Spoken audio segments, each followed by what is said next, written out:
घूमने के लिए स्वतंत्र हो तो क्षेत्र के किस विन्यास में यह स्थायी संतुलन और अस्थायी संतुलन में होगा। प्रत्येक स्थिति में चुंबक की स्थिति ऊर्जा का मान बताइए। यानी कि दोनों स्थितियों में स्थिति ऊर्जा का मान बताना है। पहली स्थिति है स्थायी संतुलन और दूसरा है अस्थायी संतुलन। और इसमें m का मान दिया गया, यानी कि चुंबकीय आघूर्ण का मान दिया गया 0.3 जूल टेस्ला इनवर्स, और छोटा क्षण चुंबक 0.15 टेस्ला के एक समान बाह्य चुंबकीय क्षेत्र, यानी कि ये कैपिटल B का मान दिया गया है और m का मान दिया गया है। यहाँ पर आपको दो स्थितियों में, यानी कि स्थायी संतुलन और अस्थायी संतुलन की स्थिति में चुंबकीय स्थिति ऊर्जा ज्ञात करनी है।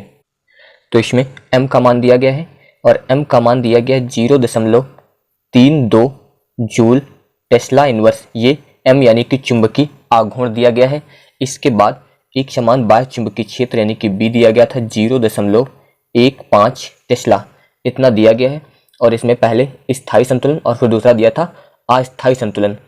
तो दोनों स्थितियों में चुंबक की स्थिति ऊर्जा ज्ञात करनी है। तो इसमें पहली कंडीशन, तो सबसे पहले जब आपका चुंबकीय आघूर्ण जो है वो चुंबकीय क्षेत्र B के समांतर है, यानी कि जब आघूर्ण चुंबकीय क्षेत्र के समांतर है तो उस समय जो थीटा होगा उसका मान 0 डिग्री होगा। यानी कि अगर ये मान लेते हैं आपका चुंबकीय आघूर्ण है और चुंबकीय क्षेत्र इसी के समांतर है, यानी कि इसी की दिशा में और इसके समांतर है, तो थीटा का मान जो होता है वो 0 डिग्री होता है। और आपको ज्ञात करना है स्थितिज ऊर्जा। तो सूत्र होता है U बराबर -mb cos थीटा, इतना हो जाएगा। तो यहाँ पर हो जाएगा माइनस m का मान हो जाएगा 0.32, फिर गुणे b का मान हो जाएगा 0.15 और गुणे cos थीटा की जगह पे रखेंगे cos 0 डिग्री। इसके बाद यहाँ पर गुणा करेंगे इसका, तो ये हो जाएगा 15 दूनी 30, फिर 15 तियां 45 और 3 मिल के हो जाएगा 48। इसके बाद दशमलव 2 अंक पे यहाँ दिया गया, 2 अंक पे यहाँ दिया गया है। तो जब दशमलव लगाएंगे तो 1 2 3 और 1 अंक और बढ़ाएंगे तो यहाँ पर दशमलव लगेगा, ये 4 अंक पे दशमलव हो जाएगा, फिर इसके बाद ये माइनस हो जाएगा। यानी कि इसको लिख सकते हैं -0.048, इतना आएगा। ऊर्जा ज्ञात कर रहे थे इसलिए इसका मात्रक हो जाएगा जूल। तो यहाँ पे लिखा है द्विध्रुव स्थायी संतुलन में होगा, यानी कि स्थायी संतुलन में उसकी स्थितिज ऊर्जा का मान होगा फिर -0.048 जूल, और यही स्थायी संतुलन में स्थितिज ऊर्जा का आंसर हो जाएगा। अब इसके बाद दूसरी कंडीशन में लिखा गया है कि चुंबकीय आघूर्ण M प्रति समांतर है चुंबकीय क्षेत्र B के, यानी कि अब की बार जो आपका चुंबकीय आघूर्ण है वो चुंबकीय क्षेत्र B के समांतर है, लेकिन अब की बार प्रति समांतर, यानी कि इसकी दिशा जो है विपरीत है। तो जब दिशा विपरीत होती है तो उनके बीच का जो कोण होता है फिर वो 180 अंश होता है। तो याद रखना, अगर समांतर है और एक ही दिशा में है तो बीच का कोण 0 डिग्री, और अगर समांतर है दिशाएं विपरीत है तो उनके बीच का कोण 180 डिग्री से। तो फिर अब इसके बाद जब ऊर्जा ज्ञात करेंगे तो फिर सूत्र U बराबर -mb cos थीटा, इतना हो जाएगा। तो U बराबर -m का मान यहाँ पर हो जाएगा 0.32, b का मान 0.15 और फिर गुणे cos, यहाँ पे थीटा की जगह पे हो जाएगा cos 180 अंश, इतना हो जाएगा। इसके बाद U बराबर माइनस, इसका जब गुणा करेंगे तो फिर 15 दूनी 30, 15 तियां 45 और 3 हो जाएगा 48। इसके बाद 2 और 2, 4 अंक पे दशमलव दिया गया है तो यहाँ पर 3 अंक, एक जीरो बढ़ा के दशमलव लगा देंगे। इसके बाद फिर गुणे cos 180 अंश का मान होता है -1। इसके बाद ये हो जाएगा U बराबर माइनस माइनस मिलकर हो जाएगा प्लस, और ये आ जाएगा 0.048 जूल। अब यहाँ पे लिख दिया गया द्विध्रुव अस्थायी संतुलन में होगा, यानी कि अस्थायी संतुलन में द्विध्रुव की जो स्थितिज ऊर्जा होगी वो U बराबर 0.048 जूल होगी, और अस्थायी संतुलन में ये इसका आंसर हो जाएगा। इसके बाद क्वेश्चन नंबर 5.5, इसमें दिया गया है एक प्रणालिका में पास पास लपेटे गए 800 फेरे हैं तथा इसका अनुप्रस्थ काट का क्षेत्रफल 2.5 × 10⁻⁴ मीटर स्क्वायर है और इसमें 3 एम्पीयर धारा प्रवाहित हो रही है। समझाइए कि किस अर्थ में यह प्रणालिका एक क्षण चुंबक की तरह व्यवहार करती है। इसके साथ जुड़ा हुआ चुंबकीय आघूर्ण कितना है। तो इसमें ध्यान दीजिए, पहले लिखा है लपेटे गए 800 फेरे, यानी कि कैपिटल N का मान दिया गया है आपको 800 फेरे, फेरों की संख्या को लिखते हैं कैपिटल N से, तो N का मान हो गया। फिर लिखा है 2.5 × 10⁻⁴ मीटर स्क्वायर, ये आपका क्षेत्रफल दिया गया है, क्षेत्रफल को लिखते हैं कैपिटल A से, तो कैपिटल A का मान हो जाएगा 2.5 × 10⁻⁴। इसके बाद लिखा है 3 एम्पीयर धारा, यानी कि I का मान दिया गया है 3 एम्पीयर, और आपको ज्ञात करना है जुड़ा हुआ चुंबकीय आघूर्ण कितना, यानी कि M का मान आपको ज्ञात करना है। तो इसमें कैपिटल N का मान दिया गया है, कैपिटल N बराबर दिया गया है 800 फेरे, तो ये फेरों की संख्या हो जाएगी 800। इसके बाद क्षेत्रफल दिया गया है, यानी कि A ए का मान दिया गया 2.5 गुणे 10⁻⁴ मीटर स्क्वायर, ये क्षेत्रफल हो जाएगा। इसके बाद धारा दी गई है I बराबर 3 एम्पियर, इतना दिया गया और चुंबकीय आघूर्ण यानी कि M का मान ज्ञात करना है और सूत्र होता है M बराबर NIA। तो यहाँ पर ये I का मान आपको दिया गया था 3 एम्पियर और सूत्र होता है M बराबर NIA। अब इसमें जब मान रखेंगे तो M बराबर N का मान हो जाएगा 800 गुणे I का मान हो जाएगा 3 और A का मान हो जाएगा 2.5 गुणे 10⁻⁴, इतना हो जाएगा। इसके बाद M बराबर यहाँ पर जब गुणा करेंगे तो ये हो जाएगा 8 त्रिक 24 यानी कि 2400 गुणे 2.5 गुणे 10⁻⁴, इतना हो जाएगा। फिर M बराबर यहाँ पर जब 2.5 का गुणा करेंगे तो पहले 0 फिर 0 फिर 25 चौको 100, हासिल आएगा 10, 25 चौको 100 के यहाँ पे 0 लिखेंगे, हासिल आएगा 10, फिर 25 दूना 50 और 10 मिलके हो जाएगा 60। एक अंक पे दशमलव लगा तो एक अंक पे यहाँ पर दशमलव लग जाएगा, गुणे 10⁻⁴, ये इतना हो जाएगा। तो इसको लिखेंगे फिर M बराबर यहाँ पर दशमलव जो दिया गया है इस जगह पे दिया है, तो ये दशमलव इस तरफ 4 अंक ले जाएंगे तो ये 10⁻⁴ कैंसिल हो जाएगा। यहाँ पर 1 2 3 4, इसको लिखेंगे 0.6।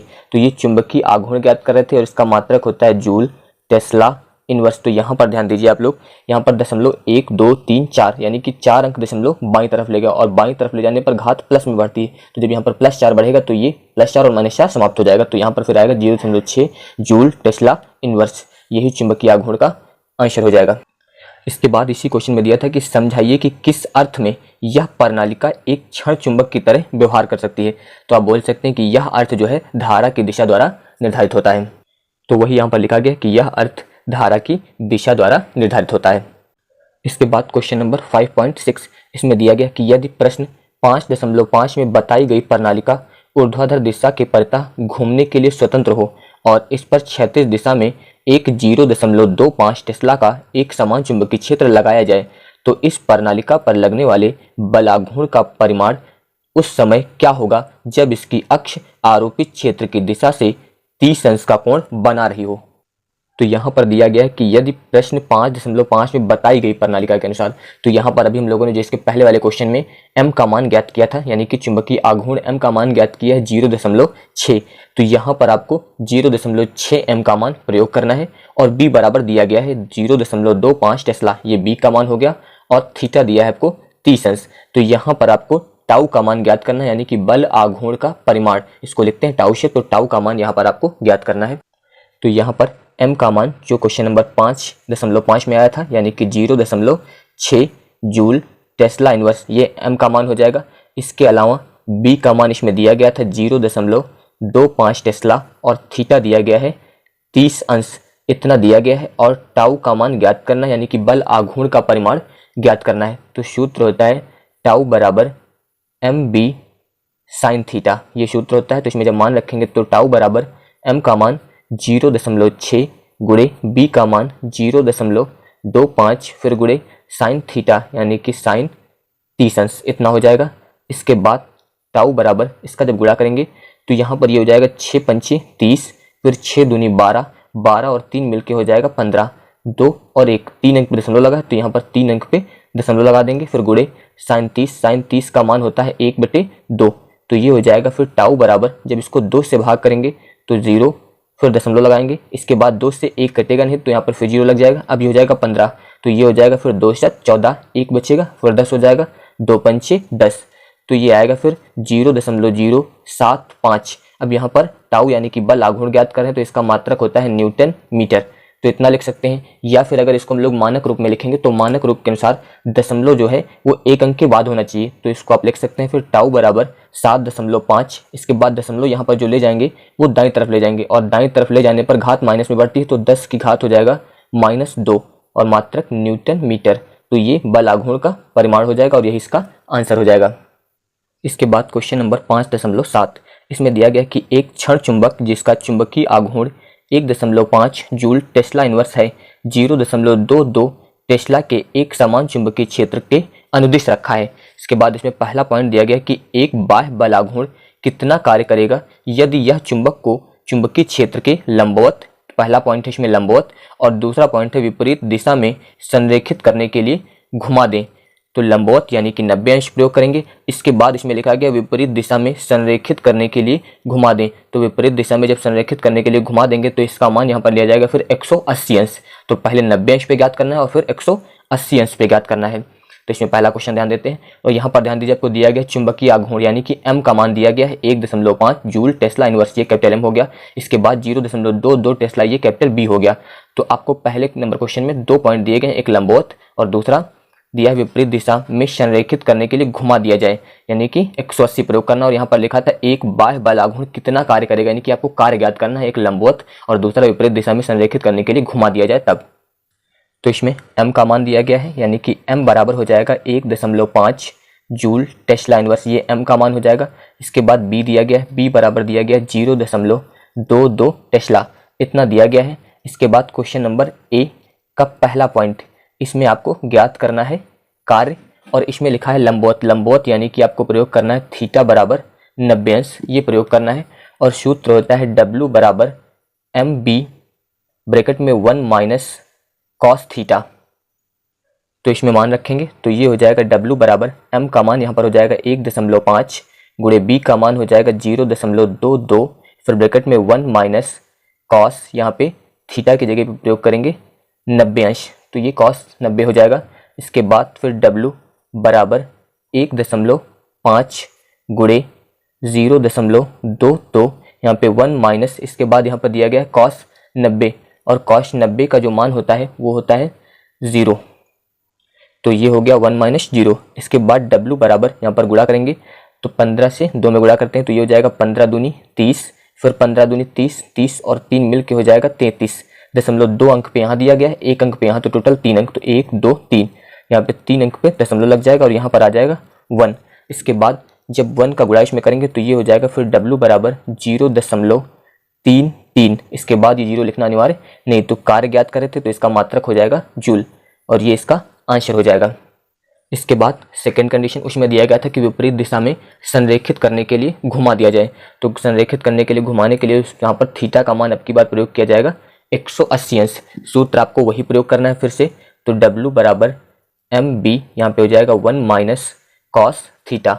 इसके बाद ये हो जाएगा फिर W बराबर यहाँ पर M का मान 1.5, B का मान 0.22, यहाँ पर 1 माइनस कॉस थीटा की जगह पे हो जाएगा कॉस 180 अंश। इसके बाद W बराबर 1.5 का गुणा 0.22 में करेंगे तो जैसे अभी यहाँ पे किया गया था तो इसका मान आया था 0.33, इसका गुणा हो जाएगा। इसके बाद फिर 1 माइनस कॉस 180 अंश, और कॉस 180 अंश का मान -1 होता है, जब -1 रखेंगे तो ये हो जाएगा +1, माइनस माइनस मिलके प्लस। इसके बाद ये हो जाएगा फिर W बराबर 0.33, यहाँ पर 1 और 1 की जुड़ के हो जाएगा 2। इसके बाद जब 2 का गुणा इसमें करेंगे तो गुणा करने पर इसका मान आ जाएगा फिर W बराबर 0 यहाँ पर 2 तिहाई 6, फिर 2 तिहाई 6, तो कार्य ज्ञात करें, इसका मात्रक भी जूल हो जाएगा। तो दूसरी कंडीशन में इसका मान आ जाएगा 0.66 जूल और ये इसका आंसर हो जाएगा। इसी का बी पॉइंट लिखा है स्थिति फर्स्ट एंड सेकेंड, यानी कि जो 2 स्थितियां बताई गई थी आपको लंबवत और एक विपरीत दिशा में संरेखित करने के लिए घुमा दें, तो इन दोनों स्थितियों में चुंबक पर कितना बल आघूर्ण होता है, यानी कि आपके बाद टाउ का मान ज्ञात करना है। तो M का मान और B का मान वही रहेगा। तो इसमें पहली स्थिति फिर आपको थीटा बराबर लेना है 90 अंश, यानी कि जिस समय वो लंबवत है तो उस समय आपका बल आघूर्ण यानी कि टाउ का मान क्या होगा, तो सूत्र होता है टाउ बराबर MB साइन थीटा। तो ये हो जाएगा टाउ बराबर M का मान 1.5, B का मान 0.22, फिर इसके बाद साइन थीटा यानी कि यहाँ पर हो जाएगा साइन 90।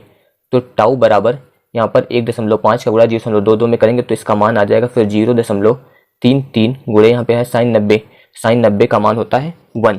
इसके बाद 1 में जब 0.33 का गुणा करेंगे तो ये आ जाएगा टाउ बराबर 0.33। तो ये बल आघूर्ण ज्ञात कर रहे थे तो इसका मात्रक हो जाएगा न्यूटन मीटर, तो ये इसका आंसर हो जाएगा। इसके बाद इसकी सेकंड स्थिति, इसमें आपने लिया था थीटा बराबर 180 अंश, तो यहाँ भी आपको थीटा का मान रखना है 180। तो अब याद रखना आप लोग, साइन थीटा जब प्रयोग करेंगे तो यहाँ पर आएगा साइन 180 और साइन 180 अंश का मान होता है 0। तो जब साइन 180 अंश का मान 0 होगा तो उस समय टाउ का मान जब साइन 0 हो जाएगा यहाँ पर, तो 0 का गुणा किसी भी संख्या में करने पर उसका मान 0 हो जाएगा। तो यहाँ पर इसलिए जो टाउ का मान आएगा वो अब की बार 0 हो जाएगा। इसके बाद क्वेश्चन नंबर 5.8, इसमें दिया गया एक प्रणाली का जिसमें पास पास 2000 फेरे लपेटे गए, की बार फेरों की संख्या 2000 दी गई है, तथा जिसके अनुप्रस्थ काट का क्षेत्रफल 1.6 × 10⁻⁴ मीटर स्क्वायर है और जिसमें 4 एम्पीयर की धारा प्रवाहित हो रही है। इसके केंद्र से इस पर लटकाई गई है कि यह एक क्षैतिज तल में घूम सके। तो इसमें पहला पॉइंट है प्रणालिका के चुंबकीय आघूर्ण का मान क्या है। आपको यहाँ पर चुंबकीय आघूर्ण ज्ञात करना है, यानी कि m का मान ज्ञात करना है। और दूसरा पॉइंट है, तो पहले इसमें पहला ध्यान देते हैं, तो इसमें दिया गया था पास 2000 फेरे लपेटे गए, यानी कि n का मान दिया गया 2000। फिर क्षेत्रफल यानी कि कैपिटल A का मान दिया गया है 1.6 × 10⁻⁴ मीटर स्क्वायर और धारा दी गई है 4 एम्पियर। और आपको पहला ज्ञात करना है चुंबकीय आघूर्ण यानी कि m का मान। तो इसमें दिया गया है पहले फेरों की संख्या, n बराबर हो जाएगा 2000, यानी कि ये फेरों की संख्या हो जाएगी। इसके बाद क्षेत्रफल दिया गया है A बराबर 1.6 × 10⁻⁴ मीटर स्क्वायर, ये क्षेत्रफल हो जाएगा। इसके बाद धारा दी गई है 4 एम्पियर, इतना हो जाएगा। और यहाँ पर चुंबकीय आघूर्ण आपको ज्ञात करना है पहले पॉइंट में, तो चुंबकीय आघूर्ण यानी कि आपको ज्ञात करना है m का मान। तो यहाँ पर चुंबकीय आघूर्ण आपको ज्ञात करना है m, और सूत्र होता है m बराबर NIA। तो इसमें जब मान रखेंगे तो ये हो जाएगा m बराबर n का मान हो जाएगा 2000, I का मान हो जाएगा 4 और फिर A का मान हो जाएगा 1.6 × 10⁻⁴। इसके बाद m बराबर इसका गुणा करेंगे तो ये हो जाएगा 4 दूनी 8, यानी कि 8000 गुणे 1.6 × 10⁻⁴। फिर m बराबर इसका गुणा करेंगे यहाँ पर, तो 8 से जब गुणा करेंगे तो पहले तो यहाँ पर 3 जीरो दिए गए, आप 3 जीरो लिख देंगे। फिर यहाँ पे 8 छंग 48 और फिर 8 एकम 8, 8 4 हो जाएगा 12, एक अंक पे दशमलव लगा, यहाँ पर दशमलव लग जाएगा, गुणे 10⁻⁴। इसके बाद m बराबर, अब यहाँ पर ध्यान दीजिए दशमलव इस जगह पे दिया है 1 2 3 4, अगर 4 अंक दशमलव उधर ले आएंगे तो ये हो जाएगा 1.28 और यहाँ पर दशमलव बाईं तरफ ले जाएंगे तो ये घात जो -4 दी है यहाँ पर +4 हो जाएगा और ये समाप्त हो जाएगा, क्योंकि 4 अंक दशमलव ले जाने पर घात प्लस में बढ़ती है, तो +4 और -4 मिलकर समाप्त हो जाएगा।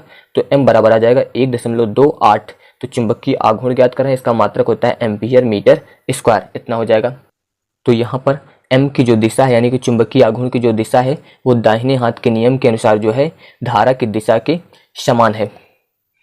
यानी कि जब हम लोग इसमें दाहिने हाथ का नियम प्रयोग करेंगे तो नियम प्रयोग करने पर जो प्राप्त धारा की दिशा है उसी के समान जो है चुंबकीय आघूर्ण की दिशा हो जाएगी। इसके बाद इसी का B पॉइंट दिया गया है कि प्रणालिका पर लगने वाला बल एवं बल आघूर्ण क्या है, यानी कि प्रणालिका पर लगने वाला बल आघूर्ण आपको ज्ञात करना है यहाँ पर। और दिया गया यदि इस पर इसकी अक्ष से 30 अंश का कोण बनाता हुआ 7.5 × 10⁻² टेस्ला का एक समान क्षैतिज चुंबकीय क्षेत्र लगाया जाए, तो यानी कि जब इस पर B का मान इतना हो जाएगा और थीटा का मान ये हो जाएगा, तो आपको बल आघूर्ण ज्ञात करना है और बल भी बताना है। साथ में लिखा है कि प्रणालिका पर बल एवं बल आघूर्ण, यानी कि बल का मान ज्ञात करना और बल आघूर्ण का मान ज्ञात करना है। यहाँ पर थीटा बराबर हो जाएगा 30 अंश और B का मान हो जाएगा 7.5 × 10⁻² टेस्ला। तो इसमें थीटा बराबर दिया गया है 30 अंश और इसके बाद B यानी कि चुंबकीय क्षेत्र, इसका मान दिया गया है 7.5 × 10⁻² टेस्ला, इतना हो जाएगा। और यहाँ पर जो है m का मान आपको वही प्रयोग करना है जो अभी आया था, और यहाँ पर हम लोगों को ज्ञात करना है बल आघूर्ण यानी कि टाउ का मान ज्ञात करना है। तो सूत्र होता है टाउ बराबर mb sin थीटा। तो ये m का मान जो भी ज्ञात किया गया था 1.28, B का मान हो जाएगा 7.5 × 10⁻² और फिर इसके बाद साइन थीटा यानी कि ये हो जाएगा साइन 30 अंश, इतना हो जाएगा। इसके बाद 1.28 × 7.5 × 10⁻² और साइन 30 का मान होता है 1/2, इतना हो जाएगा। इसके बाद टाउ बराबर, जब यहाँ पर इसको हल करेंगे तो हल करने पर इसका मान आएगा 4.8 × 10⁻²। तो यहाँ पर बल आघूर्ण ज्ञात कर रहे हैं और इसका मात्रक होता है न्यूटन मीटर, तो ये इसका आंसर हो जाएगा। और इसमें बल ज्ञात करना था, तो एक समान क्षेत्र के कारण जो बल